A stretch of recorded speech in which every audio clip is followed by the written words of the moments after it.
Ахмет Байтұрсынұлы, қазақ ұлтының кемеңгер қайраткері. 20 ғасырдағы ұлт азаттық қозғалысы жетекшілерінің бірі.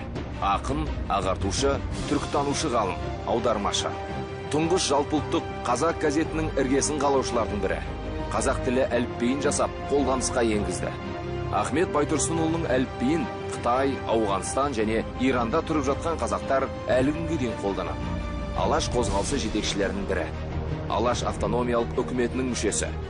1937 жылы тұтқындалып, ату жазасына кесілді. Балам деген жұрт болмаса, жұртым дейтін бала қайдан шықсын? Ахмет Байтұрсынұлы.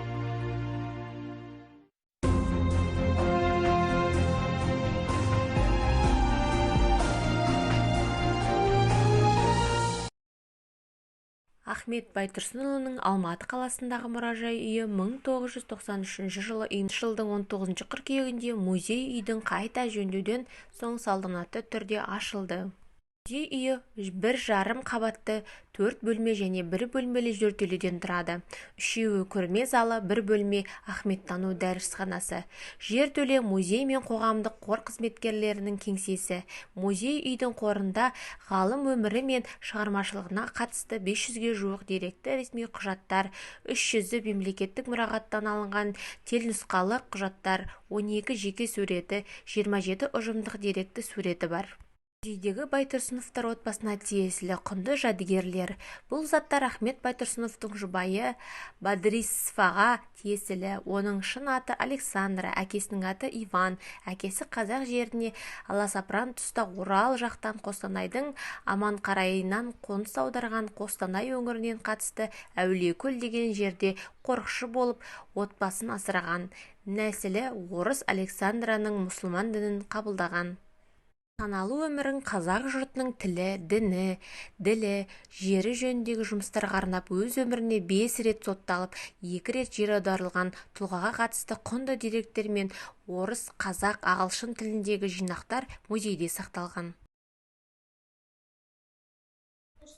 Тарту балалар бұл жолбасы даналыққа, келіндер түсіп байқап қаралыққа. Бұл жолмен бара жатқан өзіңде көп солар көре тұра қалықпа. Даналық өшпес жарық, кетпес байлық, жүріңдер іздеп тауып алықта. Ахмет Байтұрсынұлы. Ахмет Байтұрсынұлы 1872 жылы дүниеге келіп, 1937 жылы дүниеден озған. Балалар бұл жолы басы даңқалыққа, келеңдер түсіп байқап қаралықта. Бұл жолмен бара жатқан өзіңдей көп, солардан көре тұра қалықпа. Даналық өшпес жарық, кетпес байлық, жүріңдер іздеп тауып алалық. Байтұрсынұлы. Оқуға шақыру.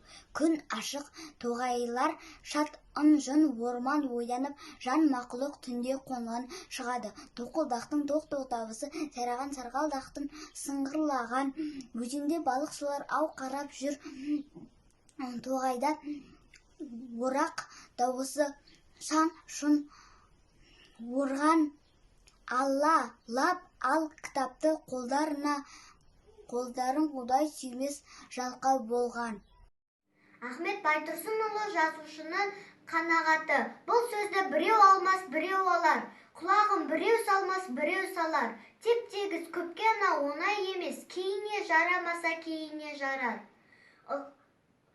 Қайсысы ықыласын салып тыңдап, жаратпай қайсы бірі теріс қарар. Дүниеде сүйгенім бар, күйгенім бар, солардан аз да болса белгі қалар.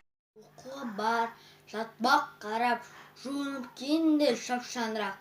Шақырды тақ, мына әлде қашан, қарап тұр терезені күн жылтырап.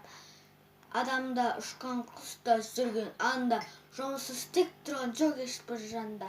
Кішкене қоныста жүршігін сүйреп, барады араларда ұшып балға. Ахмет Байтұрсынұлы. Жұртыма бірлік қып іс етуге шорқақ жұртым, табылса оңай олжа ортақ жұртым.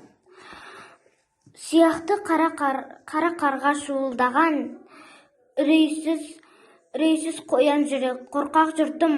Білмейсің жөнің менен терісіңді, ер болып іс етесің келісімді.